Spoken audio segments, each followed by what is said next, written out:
Chibay ule Phuihnam Kan dona tel Phuihnam Kan hi chuan tel hi tam lampang deuh hlek hi ni thei se atui du'a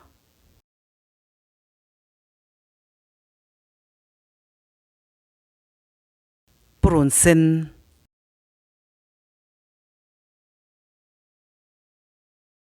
Purunvar den som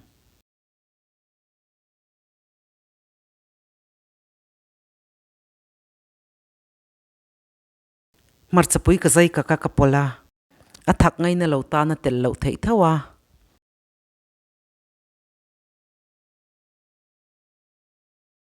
Purun le hmarcha te kan chuang min photang mei hi alai hola ka da a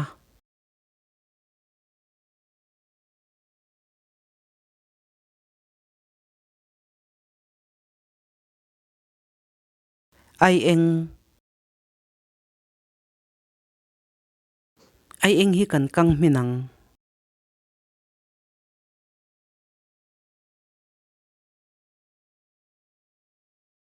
Phuihnam silfai sania kana hi chuan ano lampang hi mang theila azor du'a amin ma boka thatakin kan chopol nga lang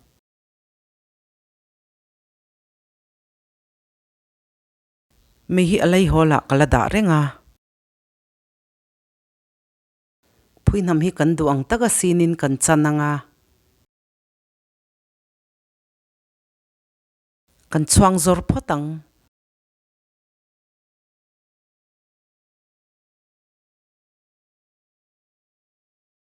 chuan zor masak hi chuan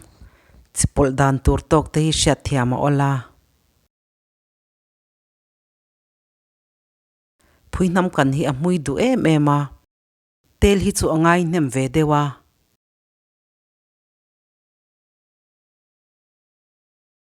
chi al tur tok thatakin kan chopolang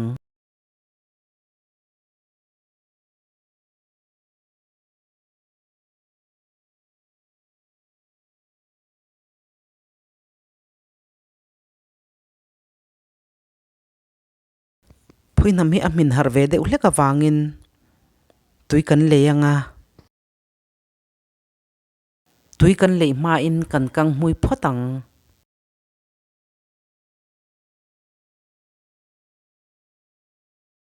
tui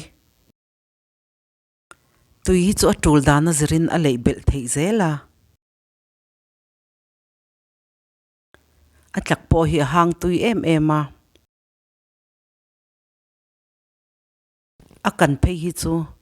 a hmuin a hang tui le zuala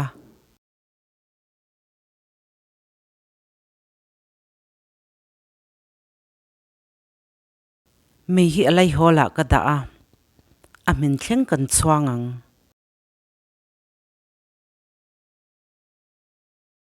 chawhmeh reng hi chu vil uluk hi a poimo a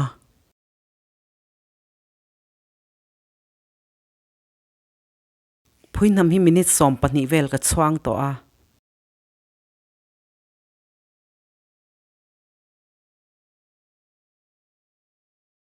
ala min chiang chia lowa tomato ka thlang nga lang tomato pante te in ka zaya Bahkhawr adu tan leng ser te po apol thea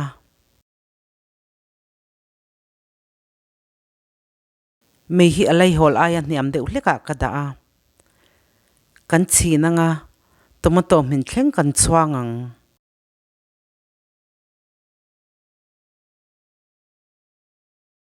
a khat moi tokin kan chok ve anga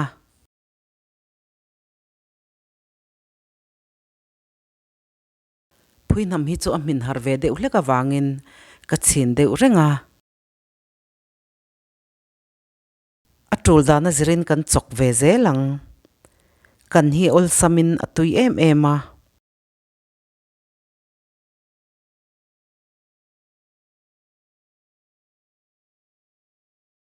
tomato po anemin amin chato a.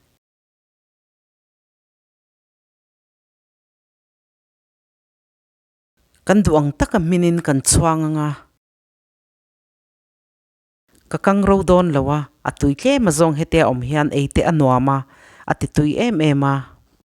Hei hi chu kan du dan ni se. Kachanel min clear saka wangin kalome.